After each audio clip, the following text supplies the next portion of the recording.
barışı hepimiz barışı biliyoruz. Barıştan nasıl adım atılır, nasıl yaklaşılır bunu hepimiz biliyoruz ve dolayısıyla da barış tek taraflı olmaz. Yani barışın yapılması için barış çift taraflı yapılır ve barış savaşı ortaya çıkaran nedenler var, etkenler var. O neden ve etkenlerden kaynaklı savaş olur ve dolayısıyla da o neden ve etkenler ortadan kaldırılmayana kadar da bir barıştan bahsetmek çok doğru olmaz. Yani şöyle bir örnek verebilirim. Bu Sayın Abdullah Öcalan mevcut durumdan tecrittedir. Yani dört duvar arasındadır ve dolayısıyla daha bir fiziki özgürlüğüne kavuşmuş değil. Yani böyle bir barışın sağlanması çok doğru olmaz. Bu bir nedendir. İkinci bir neden bu savaştan kaynaklı binlerce köyler yanmış, binlerce köy göç etmiş ve bunlar için de bir proje olmalıdır. Ve yine bununla birlikte sürgüne gidilen binlerce insan var. Zindandan olan birçok hasta tutsaklar var. Daha bir basit bir şey söyleyeyim. Daha ana dille ilgili bir adım atılmamış. Bu gibi noktalardan bile barıştan bahsetmek, doğru bir barıştan, hakkaniyet bir barıştan bahsetmek çok doğru olacağını düşünmüyorum. Savaşı ortaya çıkaran nedenler çözülmeden bir barıştan bahsetmek çok zor. Yani bu belediyelere kayyum atılan belediyeler var. Ve bu belediyeler de halkın iradesiyle, halkın oylarıyla seçilmişler ve dolayısıyla çok meşru yani. Daha bu belediyeler geri verilmemiş. Yani bu daha verilmeyen belediyeler öyle bir küçük sıradan bir adım atılmamış. Yani bu noktadan şey var yani ben kendim olarak çok kaygılıyım yani diğer taraftan kaygım yok yani ve Kürt tarafından böyle bir kaygım yok. Gördük yani basından da yansıdı.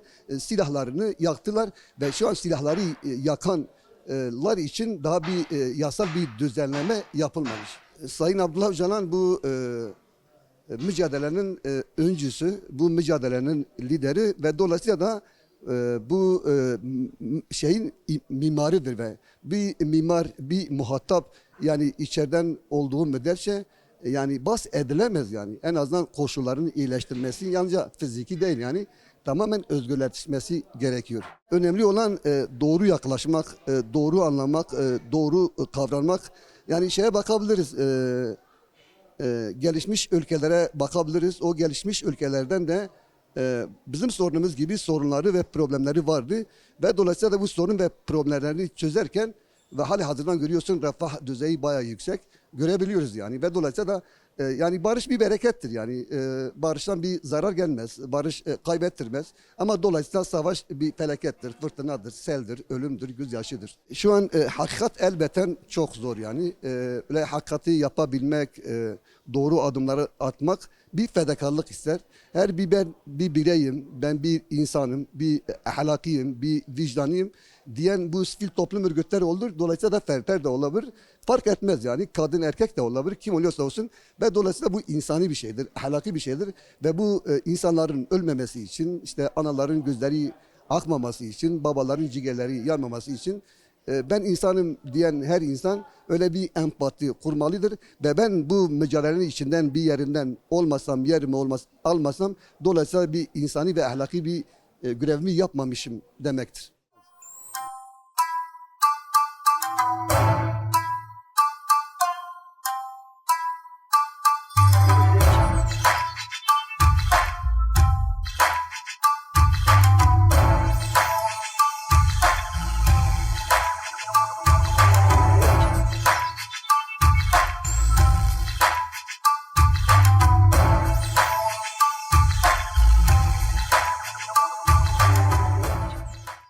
Şöyle bir yasa, mesela şimdi bir sene fazladır bir süreç başlamıştır. Bir süreç başlamıştır. Süreci başlatan bellidir. Sayın Abdullah Öcalan'dır ki bu süreç başarıya ulaşması için destek olması lazım. Herkes tarafından destek vermesi lazımdır. Özellikle de sürecin başarıya ulaşması için barış olması için gerçekten önemli, kutsal bir barıştır. O açıdan ne gerekiyorsa yapılması lazımdır. Bütün Orta Doğu'da, bütün Kürdistan'daki halklarımız destek vermesi lazımdır. Bu silah bırakanlar silah bırakanlar gelip de burada bu barışa katkı sunmaları lazımdır. Onun için bir yasa çıkması lazımdır. Acilen mecliste bir yasa çıkması lazımdır ki o yasa çıkarsa bunlar gelip de kendini katsalar daha da verimli olur. Bütün her şey daha da güzel olur. O açıdan benim bir isteğim budur. Yani düzenleme yasa çıkarsınlar. Sayın Abdullah Öcalan'ın yani alanı yani geniş daha da geniş bir alana sahip olsun. Geniş bir alana sahip olsun ki çalışabilsin. Hemen acil bir yasa çıkarması lazım gerçekten.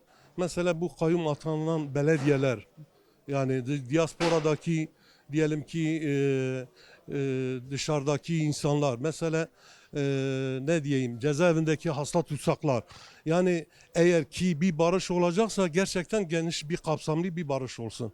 Kesinlikle katılıyorum. Gerçekten de statüsü çok önemlidir. Neden? Çünkü birinci şahıs kendisidir, hareketidir. Bütün Kürt halkı destek veriyor. O açıdan statü hemen çıkması lazımdır. Mesajım şu şekil, gerçekten bütün siyasi partiler kendisini, mesela diyelim ki demokratım diyenler, vicdan sahibi diyenler, bu barışın başarıya çıkması için, yani güzel bir barış, şerefli bir barış, yani tarifi edilmemiş bir şey olsun istiyorlarsa katkı sunsunlar, destek versinler.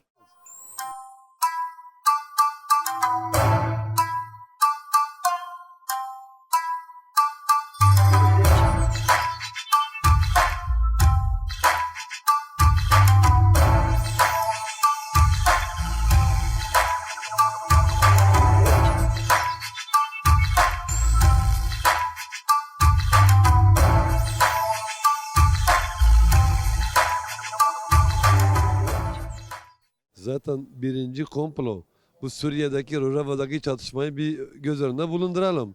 Sayın Öcalan olmamış olsaydı o çatışmada gerçekten zaten yani orada Kürtler bitirilmek istedi, yanlış anlamayın. Oradaki çözüm Kürtler bitirilmek istendi. Niye bitirilmek istendi? Şöyle bitirilmek istendi. Denildi ki zaten biz bunları çatıştıracağız. Bunlar bir olmayacak.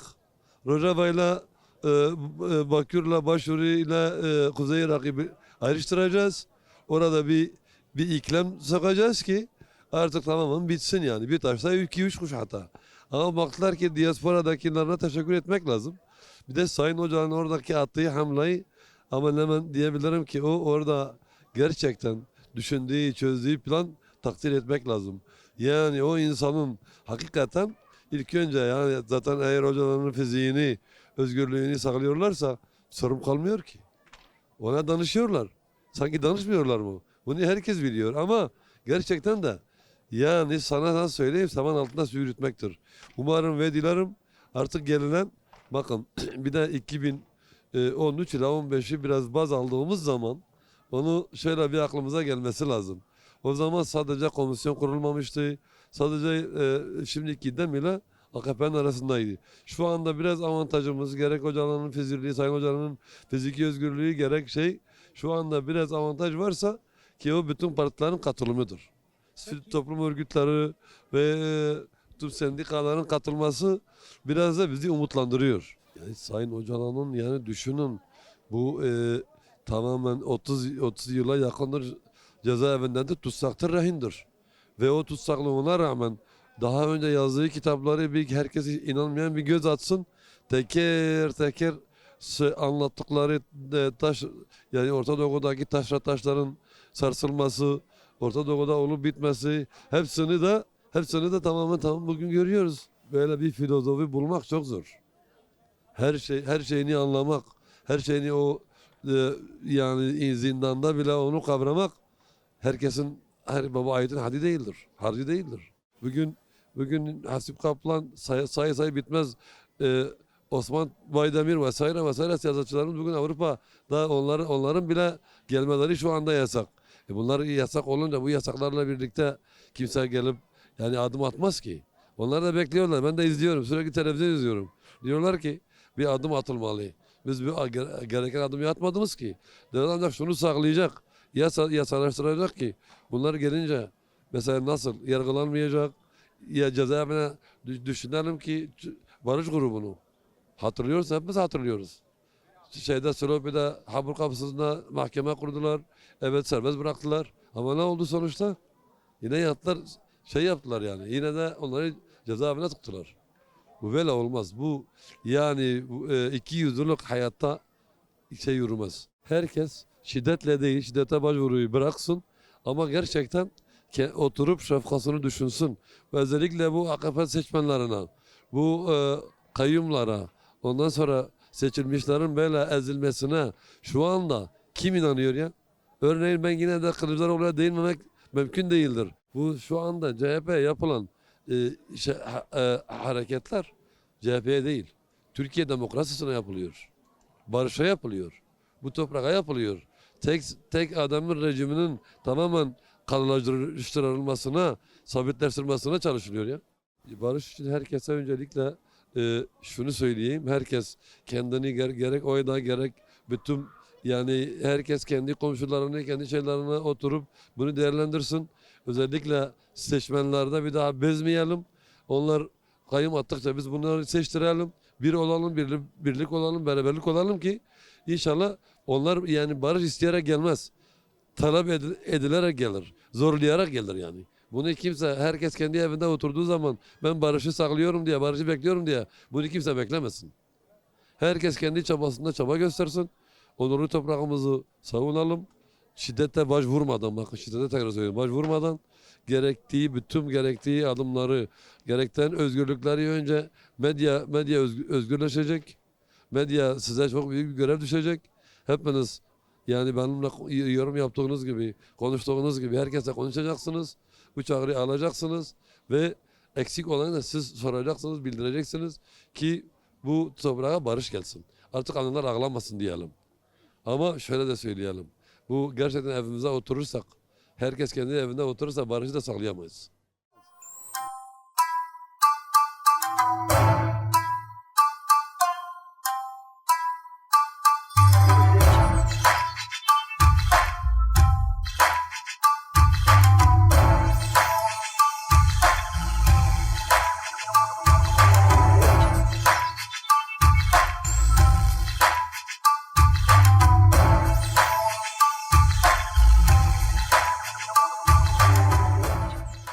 Şimdi sürecin sağlıklı yürüyebilmesi için tabii ki sürecin ayakları var. Şu ana kadar devletin atmış olduğu yani gerçekleştirdiği hiçbir ayak yok. Söylemle eylem bir olamaz. Önemli olan eylemde bir şeyler olabilmek. Bugün süreç evet çok zorlu bir süreç yürütüyor. Hepimiz bunun farkındayız. Zorlu bir süreçtir. Çok zorlu günlerden geçiliyor.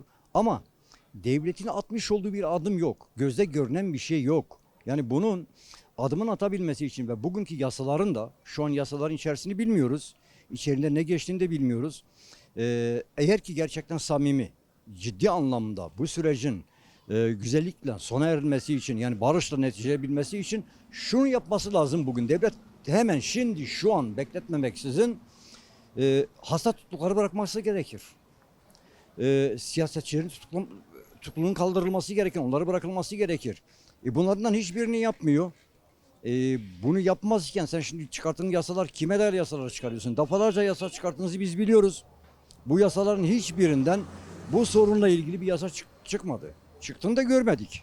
Yani şöyle bir şey mesela bugün evet 30 tane gerilla sembolik silahları yaktı.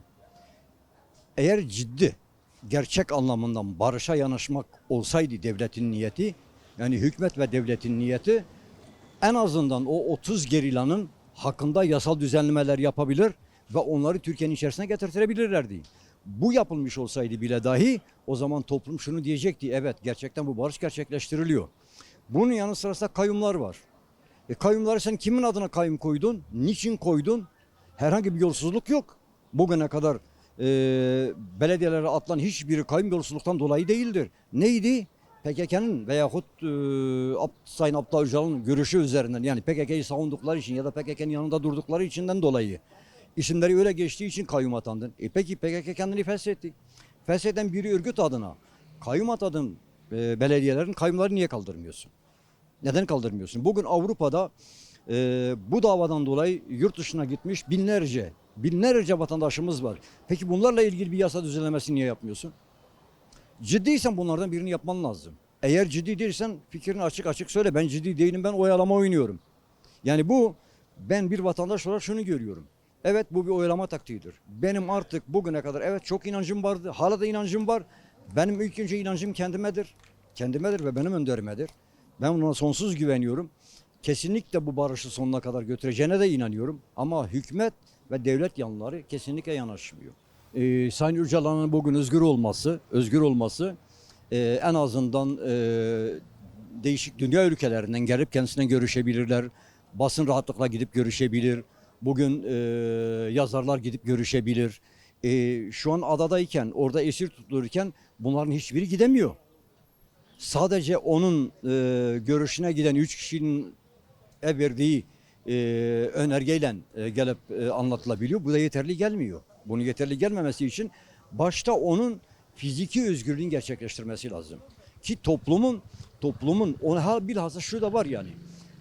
Toplumda onun fikri, düşüncesi yanlış olduğu diyen kesimler gidip birebir kendisine görüşebilirler diye. Acaba ne düşünmüş, ne konuşmuş, neler söylüyor?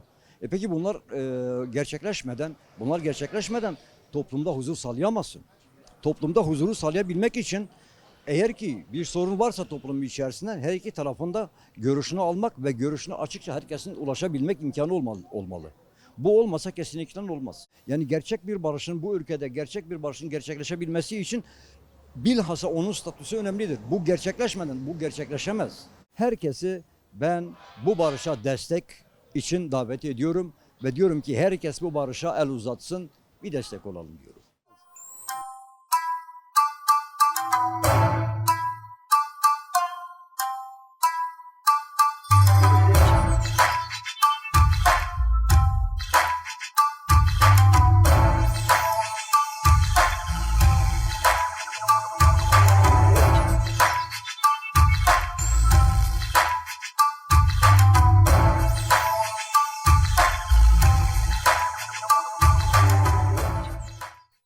Valla bana göre AKP'nin bu süreci kendi lehine çevirmek için bir şeyler yapmasıdır. Sürece yayarak bu sürecin istenilen yani mevcut süreci götürmek isteyenlerin önüne bir engel çıkarmalarıdır. Sürece yayarak ne bileyim yapacağı şey seçime hazırlık gibi geliyor bana. Seçim sürecinde acaba biz bundan ne kadar faydalanabiliriz? Bu süreç içerisinde adım atmadan ne kadar boşa çıkarabiliriz gibime geliyor. Bana göre anayasanın almış olduğu kararlara birinci derecede uyulmalı. Cezaevlerinde gerçekten öyle mahkumlar var ki kendi hayatlarını idame ettirmeyecek düzeyde bir yaşamlar var. Bunların serbest bırakılmasıdır. Ahim kararlarına uyulmasıdır. En asgari düzeyde bunların olması gerekiyor. Yani Bahçeli ile Erdoğan arasında bir paslaşma olduğunu düşünüyorum. İyi polis kötü polis babında bir süreci devam ettirmek istiyorlar. Bahçeli'nin istediklerini biz de istiyoruz. Bahçeli'nin söylemek istediklerini ya da hayata geçirmesi gereken şeyleri herkesten önce biz de istiyoruz. Buyursunlar, hadi bizim söylediklerimizi değil de Bahçeli'nin söylediklerini yerine getirsinler. Çağrımız bu sürecin inşallah istenilen şekilde yürümesi ve sonlanmasıdır. Herkesin beklentisi bu, Kürt halkının beklentisi budur.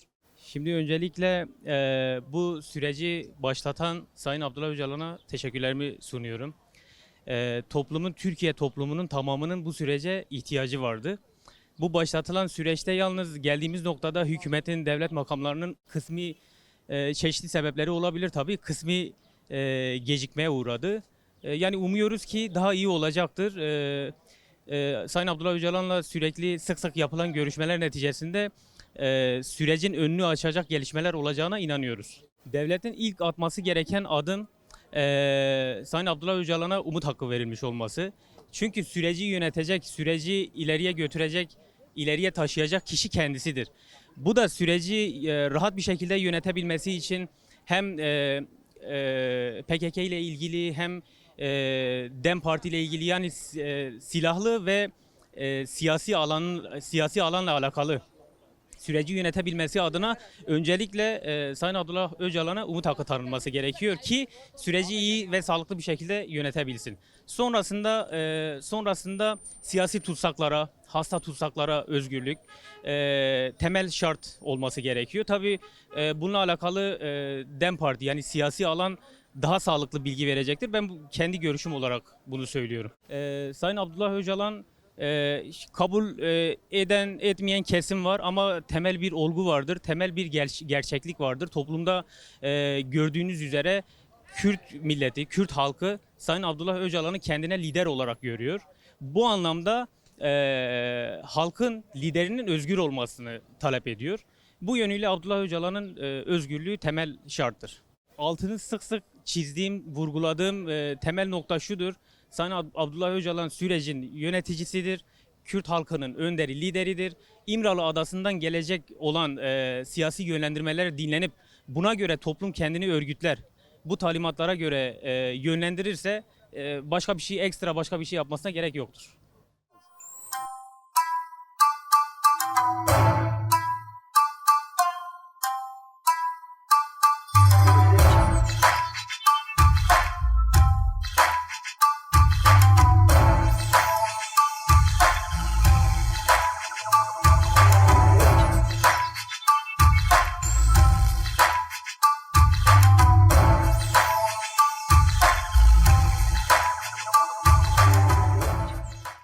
Türkiye'de beklenti bu. Doğrudur.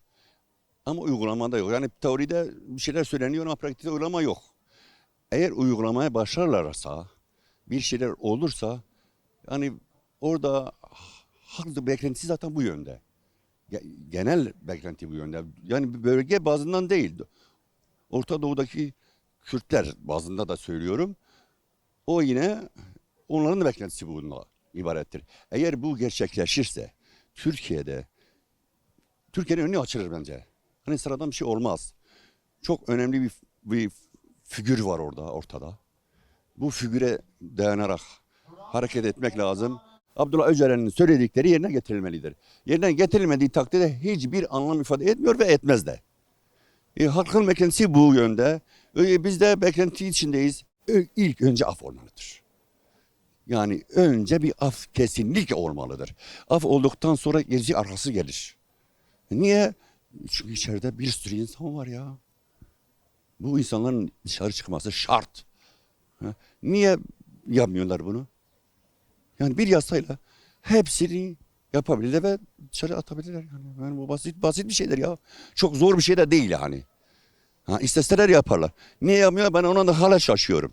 Ya şimdi statü verilmeseden olmaz. Yine de olmaz. Statünün verilmesi şarttır. Ne statüler verebilirler? Yani kendilerinden bir şey mi kaybolacak? Yani bu halk kendi diliyle, kendi kültürüyle, kendi edebiyatıyla, kendi felsefesiyle, kendi ideolojisiyle yaşarsa yani kötü bir şey mi yapacak? Hayır bu halk. Yani zor bir şey midir ya? Ya Sayın Öcalan şimdi şeyin üzerinde etkisi var. Partisinin üzerinde etkisi var. Halk üzerinde de etkisi vardır. Şimdi o pratikte söylediklerini yapsalar, yani teoride her şeyi söylüyor ama pratikte uygulama yok. Eğer uygulasalar bir yere varılır. Şimdi hükümette, şu andaki hükümetin görevi bu bir an önce yasaları çıkarması lazım. Bir an önce. Türkiye'deki siyasi figürler, partiler, hepsine çağrı yapıyorum. Ne ideolojiye sahip olursa olsun. Onların da buna destek vermeleri lazım ya. Yeter ha. Yani yeter ha. Bu nereye kadar gidecek bu? Yani bu kadar insanların mutlu olmasını istemeyen kim olabilir ya? İnsanın mutlu olmaz. Yani insanlar rahat yaşamalıdır. Ya vallahi cezaevine gitmemelidir. Vallahi ölmemelidir. Ya insanlar daha ne olacak ya? Nereye kadar varacak bu? Herkesin elinin taşını altına güzelce bir şekilde yani siyasi partiler dahil ha. Yani sivil kuruluşlar onun hepsi dahil buna. Hepsi beraber elini taşın altına koyacak, gövdesini gerekirse taşın altına koyacak. Bir barışı getirsinler artık. Yeter ya. Yeter. İli besse.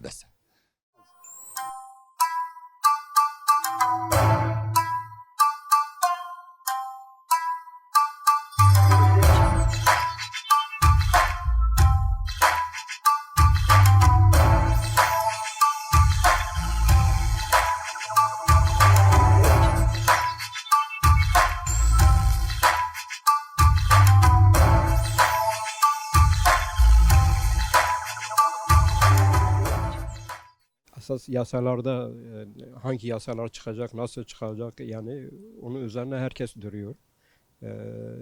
Bu konuda tek herkesin hemfikir olduğu Rehber Apo'nun özgürlüğüdür. Yani o öncelikle o umut hakkıdır. Onun çıkarılması gerekiyor. Diğeri de demokrasinin yani demokrasi olmadan hiçbir şey olamaz. Yani demokrasi yasaları neler olabilir? Öncelikle daha önce de çok söz ettiğimiz ana dildir. Ana dil olmadan hiçbir şey olmaz. Her zaman diyoruz kırmızı çizgimizdir. Bu olmadan da olmaz. Bunda da yani bakıyoruz sistem ayak diretiyor her zamanki gibi. Süreç nereye evrileceği herkes tetikte bekliyor yani. Hakikaten nasıl gidecek? Bu resmi tatile gitmeden meclis hakikaten yasa çıkacak mı, çıkmayacak mı? O konuda herkes onun üzerine bekliyor. Yani umudumuz o ki şimdiye kadar neler konuşuldu, neler talep edildi. DEM Parti'nin komisyonu var. Onlar da AK Parti ile görüştüler. Kendi aralarında hangi şeyler fikir birliğine vardılar. O net ortada değil. Net olan umut hakkıdır. Umut hakkı çıktıktan sonra da ana dildir. Zaten bunlar çıktıktan sonra gerisi kendi kendine çözülüp gelecektir yani bu konuda. Ama baktığımızda yani umut yok yani hakikaten güven yok. Özel yasa çıkması lazım yani. Özel yasa çıkmadan olmaz. Şimdi diyorlar geriye gelecek arkadaşların silah bırakanlar nasıl gelecek? Hukuku ne açacak olacak? İşte bir kısım diyorlar kadro postunda olan Avrupa'ya gidecek. Bir kısmı gelecek birkaç yıl siyaset yapmayacak. Öyle Fısıltı gazetesinde öyle konuşuluyor. Ama bunun şeyi ancak bir genel aftır. Genel af olmadan bunu çözemezsin yani. Yok gelecek, yok kadro Avrupa'ya gidecek, yok diğer gibi 5 yıl siyaset yapmayacak, yok böyle. Bu biraz yani insana umut vermiyor yani. Öcalan tabii ki bu mimaridir bu süreci. Çıkmadan yani halkı ikna etmekten, gerilayı ikna etmekten birebir en önemli faktördür. Bu olmadan olmaz yani. Ne halk inanır, ne gerilla inanır ancak o halkla, gerilerle iletişim kurarak ikna edebilir ve görüşlerini kabul ettirebilir. Yani bu olmadan olmaz. Onlar da biliyorlar. Ama ona rağmen ayak direttirir yani. Her zaman diyoruz ki biz her şeyi devletten beklemeyelim. Yani biz kendi adımızı kendi atalım. Bu mücadele olur. Halkın örgütlemesiyle, halkın eylemleriyle ancak bu iş başarıya ulaşabilir. Yoksa biz devleti beklersek devlet daha çok bizi oyalar. Oyalama için çok uğraşacak.